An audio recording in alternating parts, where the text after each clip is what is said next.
the moon will block the sun and block all the light reaching land, and it is getting very dark on the foreshore here.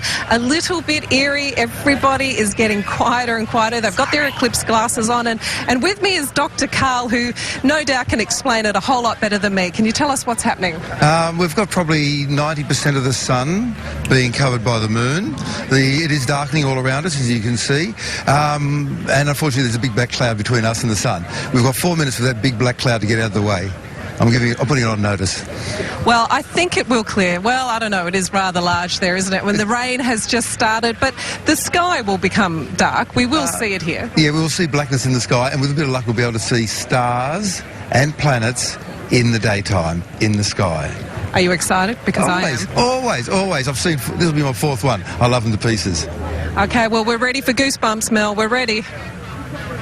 All right, Grant, how about you? Ready for goosebumps? Mate, there is cheering, high-fiving, there is whistling, there is excitement on this beach. We have a clear path at the moment. Right between the clouds, there is a small gap, and there is almost a full eclipse of the sun at the moment. We are talking thousands and thousands of people along the beach at the moment. What is normally a very quiet holiday hamlet is now a hive of activity. This is a huge celestial event. The next one, I think that if you missed this one, the next one is in 2015. That's for the Northern Hemisphere. And there we go. Everybody on the beach just in absolute wow. The darkness is extraordinary here at the moment. It feels like God has reached up and just turned the big globe in the sky off. It's quite an extraordinary experience. It's very eerie yet amazingly peaceful. It's wow. Wow. This is just incredible. It is, I can't begin to describe. It's everybody, these faces of just, there is just flashes going off. What's it like where you are? Well, Grant, I'm at Palm Cove, as you know. Now, we've got exactly the same here, and it's, I've got to explain it for people at home as they're watching these magnificent pictures. It is, wow. You can hear everybody cheering. It is dark. And there it is. We're still on it. Oh my goodness. Jennifer, you can only see the flashes from of cameras. NASA is tracking this. Jennifer, while we continue to look at the pictures, can you talk us through this, please? Tell us why this is so stunning and why it's so dark and it's so quiet. Sure. So what you're seeing right now is the moon has gone right in front of the sun. So we're basically just blocking out the light of the sun from the shadow of the moon. And it's a really spectacular event that only happens every few years. And to see the total solar eclipse is extremely rare. And so this is important for us. We're looking at the solar eclipse now, and this is the only time we get to see the outer part of the sun, the beautiful wispy parts of the outer atmosphere of the sun that millions of degrees in temperature, very, very hot. And we're trying to understand why is that the case and trying to understand how the sun works. And we can only see this part of the sun when we have this solar eclipse like this. So that's what you're seeing now, and that's why you have the darkness that's going across the land, because we're basically just blocking out most of the light from the disk of the sun. Wow. So Jennifer, we've all taken our glasses off. We are safe. It's almost as though I don't know, the breeze has stopped. The temperature feels like it has dropped, but maybe, I don't know. Is that my imagination, or is that what happens? I don't know. I wish I was there in Australia right now to experience it myself. We could hear everybody cheering. Grant, I don't know why I'm talking softly. It seems such a special moment. But did you have the same? I had everybody cheering here when it happened, and now they're all quiet. They're just madly taking photos and oohing and ahhing. It's starting to come back now, and I just wanted to pop out here, and just while it is dark, just have a look, if you can, down the beach. You can just see flashes for kilometres. We're talking tens of thousands of people just manning this beautiful beach because the sun is now re-emerging. I might just have a quick word with someone who has their masters in this game. What do you make of it? Oh, it's pretty incredible. Unfortunately, the cloud came over, but still quite awe-inspiring and everything like that. It's just amazing. Well done, worth the trip. Oh, yeah, definitely.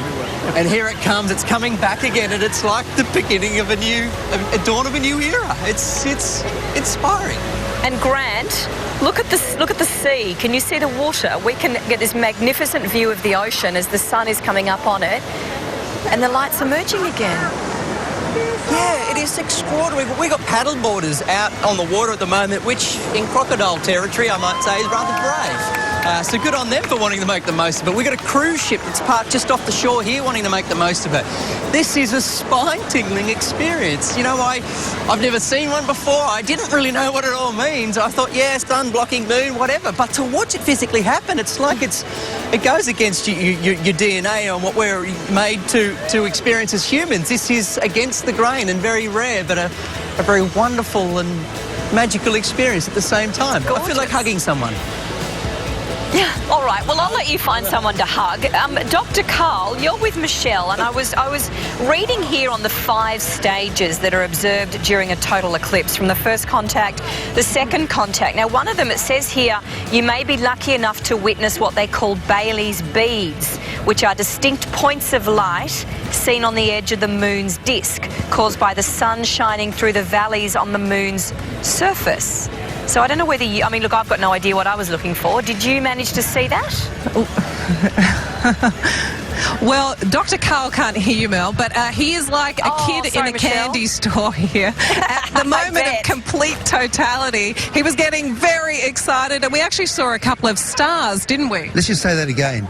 We saw some stars in the daytime, and not just little tiny dots, really bright. And it was all dark around us. Sunset came, midnight came in the middle of the morning, and we saw stars. I mean, how often in your life do you see stars in the daytime?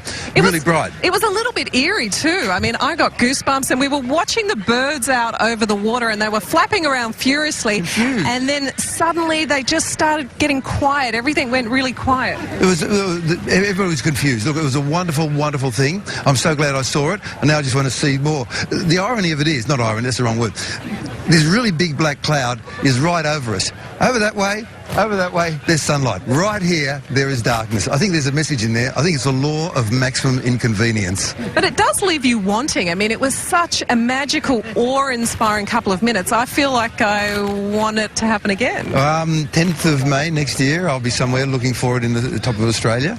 There'll be another one. Okay, so we'll have to wait until then, or 2028 for the next one, which will be out west across Charleville and right through to Sydney, Mel. All right, wait, we will, now that we've seen this, and watching some are already starting to emerge. Morning, their glasses of champagne. I'm glad you enjoyed it. Grant, you've got the same situation where you are on the beach. Have the champagne corks been popped yet? Where are you staying? There's lovers walking down holding hands. There's romance aplenty there. It's a quest to find the man with the biggest telescope, which we are trying to do right now. What was your name? Simon. Simon, is this your profession or your hobby? Just a toy here, hobby. Just a toy. Now, what Wow. Simon very cleverly has done, we are in behind the clouds at the moment, but he was using the eyepiece of his telescope to project onto this white piece of cardboard. Now, what that gave was a hugely magnified vision of exactly what was happening up there, isn't it? And it worked perfect. Absolutely, yeah. And you can see the shimmering of the heat of the sun. You can see the sunspots.